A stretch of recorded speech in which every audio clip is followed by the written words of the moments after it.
Time now for Sid Sixero. This is what's on my mind this morning. Like many of you, I was stunned but not shocked at the news out of Cowassess, Saskatchewan last week.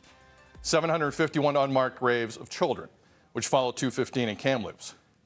Catholic Church specifically, Pope Francis haven't apologized, which is disgusting, considering the Church's fingerprints are all over residential schools in this country. So why don't we do this? How about this for an idea? Until the Pope fully apologizes to Canada's Indigenous people, I put forward an idea that was originally thought of by Kenny Bell, a mayor in the Nunavut region. He suggested municipalities across Canada take away the land tax exemption from churches. You see, the church makes a lot of money. And if they're going to sit on a golden throne 7,000 kilometers away, then the least we can do as Canadians is make it more uncomfortable for them. I'm a little charged up. The church is essentially tax exempt. But as the story develops, they need to pay some sort of price, right? These are kids we are talking about, for God's sakes.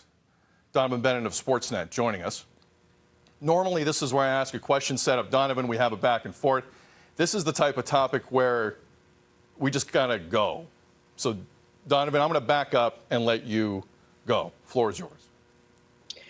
Yeah, well said, Sid. And what was said by the Pope when he expressed his sadness was painfully bland, obviously written by lawyers.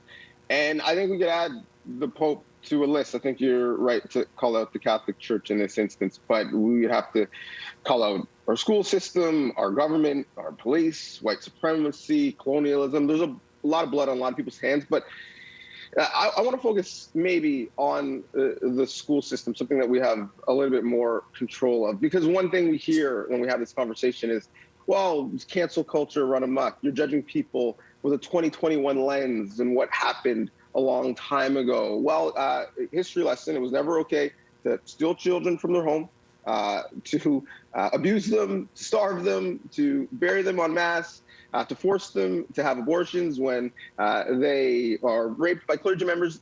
Genocide has never been okay historically. And so I think a big part of this issue is that we don't really understand the history in our country. It's a lie of omission that we don't teach this to our children.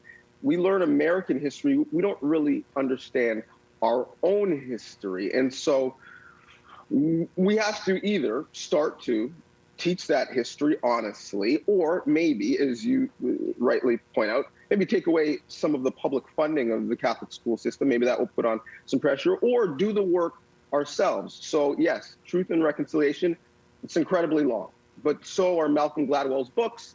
A lot of people are going to be taking photos this long weekend on a dock, reading a page turner. How about we actually do the work to understand what was called for in Truth and Reconciliation, and why in 2020, we only had 8 of 94 recommendations done. We had none done in 2020, and I understand it was in the middle of a global pandemic. But we got 2 done quickly when we started to get some pressure. So why don't we all be a part of this conversation and educate ourselves on the ills past and present? Because right now there are more Indigenous children in foster care than ever were in residential schools. And so we still have a long way to go to make sure these issues are talked about in an honest way. Here, here, Donnovan. I love you. Appreciate you. Have a good day. Thank you, man. Likewise. Donnovan Bennett from Sportsnet, friend of the show. We appreciate him. Okay, we're going to take a break. Coming up after the timeout, the school issue. As we talked about earlier, Stephen Lecce, Minister of Education in this province, is hoping for full classrooms in September in this province. It's been a long time. Do you think we can get there?